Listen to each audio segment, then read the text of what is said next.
नमस्कार, आप देख रहे हैं SL टीवी और मैं हूं आपके साथ विजेता घोष। आइए करते हैं खबरों की शुरुआत। सबसे पहले नजर डालते हैं आज के हेडलाइंस पर। एक साथ राज्य भर के जेलों में की गई छापेमारी, घंटों हुई जांच, कैदियों में मचा हड़कंप।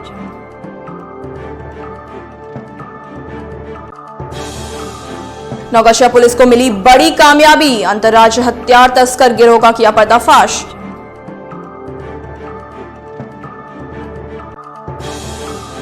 भागलपुर में रफ्तार के कहर ने ली मां बेटे की जान, परिजनों में मचा कोहराम।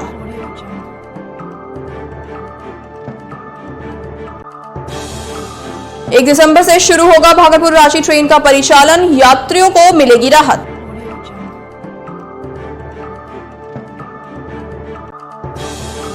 और स्कूल मैदान को ठेकेदार ने बनाया डंपिंग ग्राउंड, खिलाड़ियों में आक्रोश, उग्र आंदोलन की दी चेतावनी।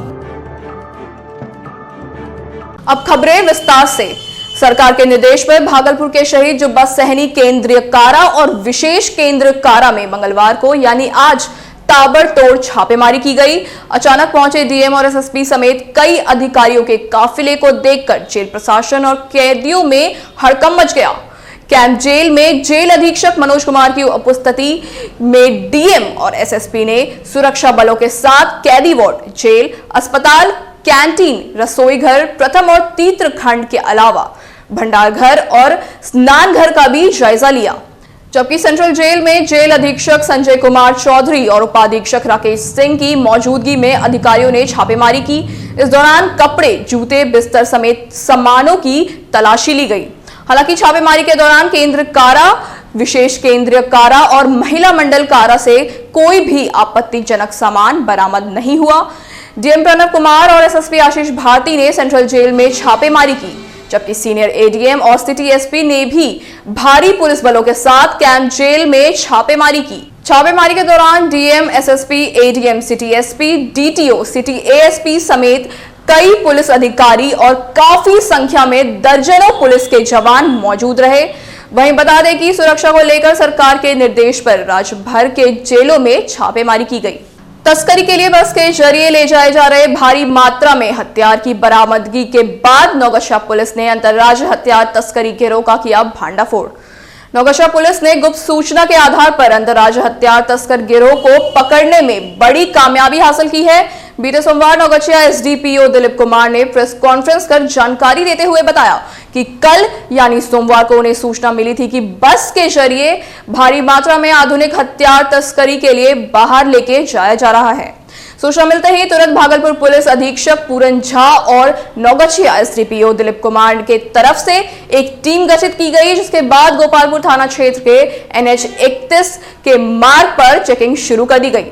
चेकिंग के दौरान एक बस में व्यक्ति के पास रखे बैग से भारी मात्रा में अवैध हथियार और कारतूस को बरामद किया गया। बता दें, चेकिंग के दौरान हथियार ले जा रहे एक व्यक्ति को गिरफ्तार किया गया, लेकिन उससे पहले पुलिस ने बड़ी चालाकी के साथ हथियार लेने आ रहे व्यक्ति को पहले ही गिरफ्तार कर लिया था। वहीं अनेक तस्कर पुलिस को चकमा देकर भागने में कामयाब रहा। गिरफ्तार तस्करों ने बताया कि हथियार तस्करी गिरोह का मुख्य सरगना मोहम्मद सोनू है, जिनके तार अंतर्राज्यीय हथियार तस्करी गिरोह से जुड़े हुए हैं। वहीं एक तस्कर ने अपना नाम मोहम्मद गुलजार बताते हुए कहा कि बरामद सभी हथियार और गोली अन्य एक तस्कर पूर्णिया निवासी मोहम्मद सरवर को दिए जाने थे। तभी पुलिस ने दोनों तस्करों को अलग अलग जगह से बड़े नाटकीय अंदाज में गिरफ्तार कर लिया। आपको बता दें, गिरफ्तार तस्कर मोहम्मद गुलजार के बैग से पुलिस ने 5 देसी पिस्टल, 4 मोबाइल फोन, 10 मैगजीन और लगभग 65,000 नकद को बरामद किया। वहीं नौगछिया एसडीपीओ दिलीप कुमार ने कहा कि छापेमारी टीम के सभी सदस्यों को वरीय अधिकारियों के द्वारा पुरस्कृत किया जाएगा।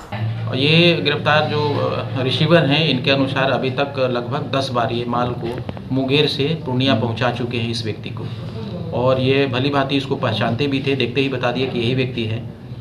तो ये काफ़ी दिन से ये लोग काम कर रहे हैं। ये नौगछिया पुलिस के लिए उपलब्धि, नौगछिया और भागलपुर दोनों पुलिस के लिए काफ़ी अच्छी उपलब्धि है। हालांकि हम तो मानते हैं कि पूर्णिया के लिए उपलब्धि है, क्योंकि ये सारा माल पूर्णिया ही जा रहा था और वहाँ ही क्राइम वगैरह में यूज होता। भागलपुर में रफ्तार का कहर थमने का नाम नहीं ले रहा। नाथनगर थाना क्षेत्र स्थित दोगच्छी के समीप हुए सड़क हादसे में एक महिला समेत 2 की मौत हो गई। दोनों मृतक की पहचान बेबी देवी और उसके पुत्र आकाश कुमार के रूप में हुई है। बताया जाता है कि मृतक मां बेटे सुल्तानगंज के रहने वाले थे और सुल्तानगंज से भागलपुर आने के क्रम में तेज अनियंत्रित बोलेरो के चपेट में आ गए, जिससे मां बेबी देवी की मौके पर ही मौत हो गई, जबकि पुत्र आकाश कुमार की मौत मायागंज अस्पताल ले जाने के क्रम में हुई। वहीं प्रत्यक्षदर्शी वचनदेव मंडल ने बताया कि तेज रफ्तार के कारण अनियंत्रित होकर बोलेरो ने मां बेटे को कुचल दिया, जिसके बाद खून से लथपथ अवस्था में स्थानीय लोगों ने मां बेटों को अस्पताल पहुंचाया। तो इसको धक्का मारा और एगो कार था कल ऐसा, उस कार में जाके ईंट टकरा के गिर गए। कितने लोग थे वहाँ पर मौजूद? वहाँ पर ज़्यादा नहीं, 2-4 गो था। धीरे धीरे जम गया, वहाँ पर बहुत हो गया। नहीं ध्यान दिया तो हम उसको लेके आए। आप लेके हॉस्पिटल आए? हाँ ये दोनों माँ बेटे साथ में ही थे? हाँ, दोनों साथ में। क्या लगा, रफ्तार होने की वजह से वो हुई थी या फिर बोलेरो जॉन के मार के भाग गया? अच्छा, रफ्तार में नहीं था। क्या मौके पर ही मौत हो गई थी या फिर? वो रास्ता में होने में हुआ है। लड़का तो होशेम था, यहाँ होने के बाद खत्म हुआ है। आपका परिचय? हमारा वचनदेव मंडल हुआ, नौदीनपुर दुधेला घर हुआ। आप ठीक है। भागलपुर से झारखंड यात्रा करने वालों के लिए अच्छी खबर सामने आ रही है। दरअसल कोविड-19 के कारण बिहार झारखंड के बीच बंद की गई रेल यात्रा लंबे समय के बाद शुरू हो रही है। 1 दिसंबर से भागलपुर रांची एक्सप्रेस का परिचालन स्पेशल ट्रेन के रूप में शुरू करने को लेकर रेलवे ने नोटिफिकेशन जारी कर दिया है। काफी दिनों से झारखंड के लिए ट्रेन शुरू करने को लेकर व्यवसायियों के साथ आम लोग भी रेलवे से मांग कर रहे थे। भागलपुर रांची के बीच ट्रेन परिचालन शुरू होने से लोगों को काफी राहत मिलेगी। भागलपुर सीएमएस प्राथमिक एवं उच्च विद्यालय में अतिक्रमणकारियों ने कब्जा जमा लिया है। दरअसल पिछले 1 साल से सीएमएस स्कूल मैदान में ठेकेदार ने ईंट, बालू, छड़ एवं अन्य सामग्री रखकर पूरे मैदान को अतिक्रमण कर लिया है, जिसके कारण मैदान में प्रैक्टिस करने वाले खिलाड़ियों को काफी परेशानियों का सामना करना पड़ रहा है। वहीं ठेकेदार की मनमानी के खिलाफ अब स्थानीय लोग एकजुट होने लगे हैं। सीएमएस स्कूल में हुए अतिक्रमण को लेकर रलोसपा के पूर्व जिलाध्यक्ष कुमार नीरज सिंह ने कहा कि मैदान में ठेकेदार द्वारा सामान रख दिए जाने से बच्चों को खेलने तक की जगह नहीं मिल पा रही है। वहीं डिस्ट्रिक्ट प्लेयर शिवम कुमार ने बताया कि स्कूल कैंपस को ठेकेदार ने नर्क में तब्दील कर दिया है, जिसके विरोध में जल्द ही उग्र आंदोलन किया जाएगा। भागलपुर में क्या स्थिति बना दिया गया है फील्ड का, मैदान का, ताकि बच्चा लोग जो है यहाँ खेल नहीं सके। और यहाँ के स्थानीय लोगों ने बताया कि यहाँ जो है छोटे छोटे बच्चे जो है वो क्या कहता है क्रिकेट और फुटबॉल सुबह और शाम खेलते हैं, यहाँ पर खेलते थे। और अभी ऐसा हो गया है कि वो लोग खेलने में एकदम असमर्थ हैं, बहुत दिक्कत में हैं। 1.5-2 साल से ही पूरा इंक्रोच करके रखे हुए हैं ठेकेदार, और इसको खाली कराना है। इसी के लेकर आज प्रदर्शन कर रहे हैं। देखिए सर, हम लोग डिस्ट्रिक्ट प्लेयर भी हैं, हम खुद डिस्ट्रिक्ट प्लेयर रह चुके हैं और अभी भी डिस्ट्रिक्ट से अपने कंट्रीब्यूशन को देते हैं। लेकिन सर फील्ड का ये स्थिति है कि हम लोग कभी भी चाह के भी यहाँ अपने गेम का प्रैक्टिस नहीं कर पाते हैं सर। हम लोग या तो संडे जाना पड़ता है या जिला स्कूल जाना पड़ता है। हम लोग के घर के जस्ट बगल में होते हुए, लोकल ग्राउंड होते हुए भी अब 2 साल से कोई भी चीज़ हम लोग यहाँ नहीं कर पाते हैं सर। जैसे तैसे यहाँ सारा चीज़ रखा हुआ है, इधर छड़ बालू, उधर गिट्टी, कहीं कुछ, दिन भर गाड़ी चलते रहता है सर। रात में शाम होते हुए पूरा गाड़ी चलना स्टार्ट हो जाता है सर। हम लोग ना चाह के भी यहाँ कुछ भी नहीं कर पाते हैं, ना खेल पाते हैं। अगर पहले हम लोग 30 बच्चा 40 बच्चा डेली आगे सुबह शाम प्रैक्टिस करते थे। बेपो थाना क्षेत्र के अमरी विशनपुर घाट पर छठ पूजा के दिन नहाने के क्रम में नाथनगर के 3 युवा की डूबने से मौत हो गई थी। इस घटना में पहले ही दिन आर्मी जवान अलमटिया रामतुल्लापुर निवासी प्रवीण कुमार के शव को एसडीआरएफ की टीम ने ढूंढकर बाहर निकाला था। वहीं खोजबीन की कड़ी में मंगलवार को 2 युवक, जिसमें एक साहेबगंज दिलदारपुर निवासी जेल पुलिस भावेश कुमार और छात्र सोमेश कुमार के तैरते शव पर स्थानीय ग्रामीणों की नजर पड़ी, जिसके बाद ग्रामीणों की मदद से दोनों के शव को नदी से बाहर निकाला गया। शव 4 दिनों तक पानी में रहकर पूरी तरीके से फूल गया था, जिससे पहचान कर पाना काफी मुश्किल था। परिजनों के पहुंचने पर दोनों की पहचान हुई। वहीं इस घटना में पहुंचे दोनों मृतक के परिजनों का रो रो के बुरा हाल है। गौरतलब है कि बीते शनिवार को नहाने गए नाथनगर के 8 युवक में 3 युवक की डूबने से मौत हो गई थी। तो यही ऐसा यहाँ गंगा नहाने के लिए आया था। कौन? मेरा बेटा। क्या नाम है? सोमेश प्रणव। 21 तारीख को शनिवार दिन था और आज बरामद हुआ है। अब इसका आगे प्रक्रिया जो है सरकारी किया जाए। अब वक्त हो चला है एक छोटे से ब्रेक का, मिलते हैं ब्रेक के बाद।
मन की उदासी, नस, सिर दर्द, हिस्टीरिया, पागलपन, मिर्गी, अनिद्रा, सेक्स रोग एवं नशा जैसे पुरानी शराब, गांजा, भांग, ड्रग्स एवं किसी भी प्रकार के पुराने नशे के इलाज हेतु संपर्क करें भागलपुर स्थित आनंद क्लिनिक, जो consultant neuropsychiatrist, sexologist, de addiction therapist के मशहूर डॉक्टर ऋषि आनंद की देखरेख में किया जाता है। अत्याधुनिक सुविधाओं से लैस इस अस्पताल में EEG, ECT एवं MBT के साथ साथ मरीजों के भर्ती हेतु 24 घंटे AC, नॉन AC, जनरल एवं स्पेशल वार्ड की सुविधाएं उपलब्ध है। आनंद क्लिनिक लाजपत पार्क, घंटाघर के उत्तर, मोक्षदा स्कूल के समीप, मशाक चक, भागलपुर, बिहार।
आपका स्वागत है। बढ़ते हैं अगली खबर की ओर।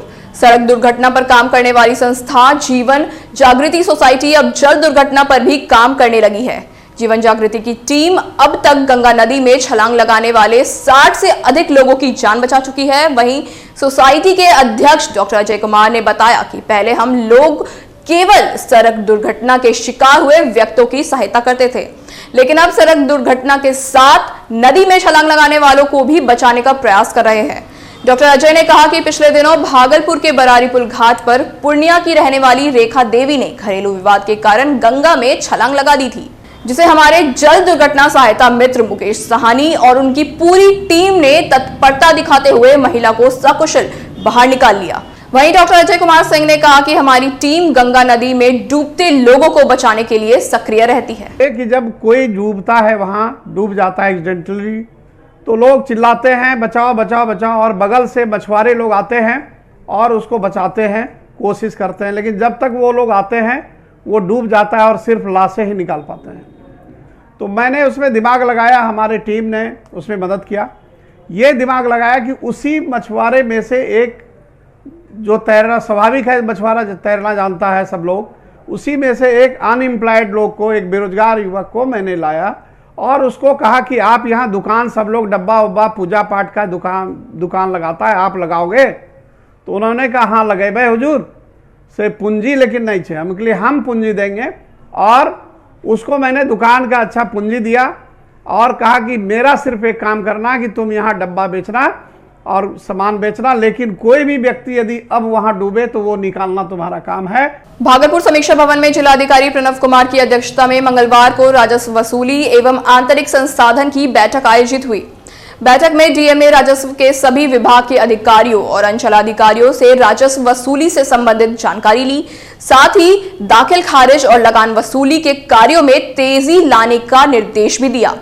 इस दौरान भू राजस्व, परिवहन, अतिक्रमण, बालूघाट बंदोबस्ती, नीलामी, वाणिज्य कर, माप तौल समेत कई बिंदुओं पर विस्तार पूर्वक चर्चा भी की।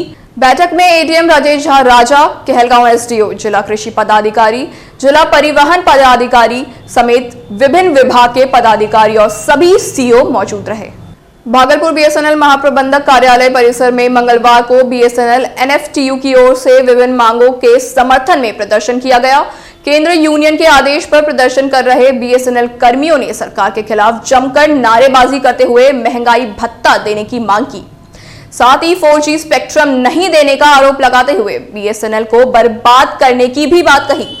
एनएफटीयू के जिला सचिव सुनील प्रसाद ने कहा कि सरकार महंगाई बढ़ाती है, इसलिए महंगाई भत्ता देती है। अगर सरकार महंगाई नहीं बढ़ाएगी तो हमें भी महंगाई भत्ता नहीं दे। उन्होंने कहा कि एक ही झटके में बीएसएनएल के 78,000 कर्मियों को वीआरएस दे दिया गया, लेकिन एक भी बहाली नहीं की गई और सरकार जियो को बढ़ावा देकर बीएसएनएल को बेचने की साजिश कर रही है, जिसके खिलाफ सभी यूनियन मिलकर आंदोलन करेंगे। इस मौके पर एनएफटीयू के जिला अध्यक्ष काली प्रसाद यादव, जयराम शर्मा, कृष्ण मंडल, शंकर यादव समेत काफी संख्या में बीएसएनएल कर्मी मौजूद थे। एक हमको महंगाई भत्ता बीएसएनएल देती है, भारत सरकार नहीं देती है, और भारत सरकार ने पहले ही निकाल दिया, सबका डीए फ्रीज कर दिया 31 जून 21 तक का, और हमको जबकि देता है बीएसएनएल को हम महीना में 13,000 करोड़ कमा के देते हैं, मात्र 3,000 करोड़ मेरा तनख्वाह है। इसके बाद मेरे तनख्वाह को 15 दिन 20 दिन झूठ मूठ का डिले करता है, टॉर्चर करता है कि कैसे हम कर्मचारी यहाँ से भाग जाएं, जो सरकार को यह जमीन, यह मकान, हमारा सब चीज़ बेचने में आराम हो। मधुसूदनपुर पुलिस ने सोमवार को पेट्रोलिंग के दौरान दिग्गी चौक के पास एक बदमाश को कट्टा और एक गोली के साथ गिरफ्तार किया है। गिरफ्तार युवक की पहचान करेला गांव के गंगा यादव के रूप में की गई। Madhusudanpur police OP incharge Mithilesh Kumar ने बताया कि दोपहर में पेट्रोलिंग गाड़ी दिग्गी चौक से गुजर रही थी, तभी गंगा पुलिस की गाड़ी को देखकर भागने लगा। वहीं जब पुलिस ने उसे पकड़ा और तलाशी ली तो उसके पास से कट्टा और गोली मिली। बता दें, पुलिस ने आर्म्स एक्ट के तहत आरोपी के खिलाफ केस दर्ज कर उसे जेल भेज दिया है। कोरोना महामारी के बढ़ते संक्रमण से बचाव को लेकर सरकार के निर्देश पर जिला और पुलिस प्रशासन की ओर से चेकिंग अभियान तेज कर दिया गया है। भागलपुर के सरदार पटेल चौक के समीप पुलिस द्वारा चलाए गए वाहन और मास्क चेकिंग अभियान के दौरान जहां पुलिस ने काफी संख्या में लोगों को मास्क और हेलमेट नहीं लगाने के कारण जुर्माना लगाया। वहीं लोगों को ट्रैफिक और कोविड-19 की गाइडलाइंस का पालन नहीं करने के कारण हिदायत भी दी। वहीं नाथनगर पुलिस द्वारा भी आज नाथनगर थाना के सामने भागलपुर सुल्तानगंज मुख्य सड़क पर करीब 2 घंटे तक सघन मास्क चेकिंग अभियान चलाया गया। बगैर मास्क पहने लोगों से जुर्माना भी वसूला गया। चेकिंग के दौरान 2 पहिया, 3 पहिया, 4 पहिया वाहनों से बगैर मास्क की यात्रा कर रहे लोगों से 50 रुपए जुर्माना के तौर पर अभी वसूला गया है। हालांकि खबर इतनी सी ही नहीं है। दरअसल जिन पुलिस पदाधिकारियों के कंधों पर नियमों का पालन कराने की जिम्मेदारी सौंपी गई है, वो खुद ही कोविड-19 की गाइडलाइंस का उल्लंघन करते दिखे। एसआई एनुल होदा ट्रैफिक पुलिस कर्मियों के साथ वाहनों के साथ मास्क चेकिंग करते दिखे और बिना मास्क वालों को जुर्माना लगाकर हिदायत भी दी। लेकिन इस दौरान जनाब बिना मास्क लगाए ही सरकार की गाइडलाइंस का पालन करना खुद ही भूल गए। अब ऐसे में बड़ा सवाल यह है कि कोविड-19 से बचाव के लिए सरकार ने जो गाइडलाइंस जारी की है, क्या वो पुलिस वालों पर लागू नहीं होती है? सरकार और प्रशासन के लाख दावे के बावजूद पुलिस जिला नौगछिया में आपराधिक घटनाओं का ग्राफ लगातार बढ़ता जा रहा है। कभी आपसी विवाद हो या फिर अपराधियों का तांडव, आए दिन आपराधिक घटना होती रहती है। मंगलवार को नौगछिया के इस्लामपुर थाना क्षेत्र कमलाकुंड गांव में विवाद और पुरानी रंजिश में हुई गोलीबारी में एक ही परिवार के 4 लोग घायल हो गए। सभी घायलों को इलाज के लिए भागलपुर जवाहरलाल नेहरू मेडिकल कॉलेज अस्पताल में भर्ती कराया गया है। हालांकि चिकित्सकों ने सभी घायलों को खतरे से बाहर बताया है।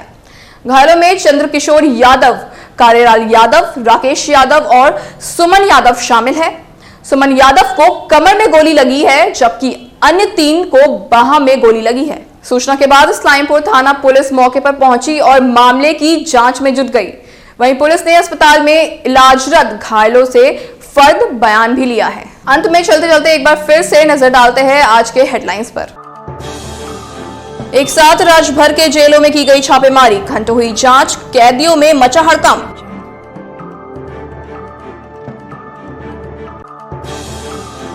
नौगछिया पुलिस को मिली बड़ी कामयाबी, अंतर्राज्यीय हथियार तस्कर गिरोह का किया पर्दाफाश।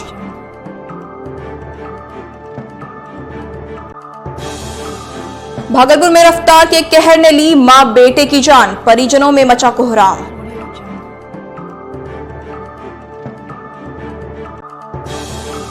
एक दिसंबर से शुरू होगा भागलपुर रांची ट्रेन का परिचालन, यात्रियों को मिलेगी राहत।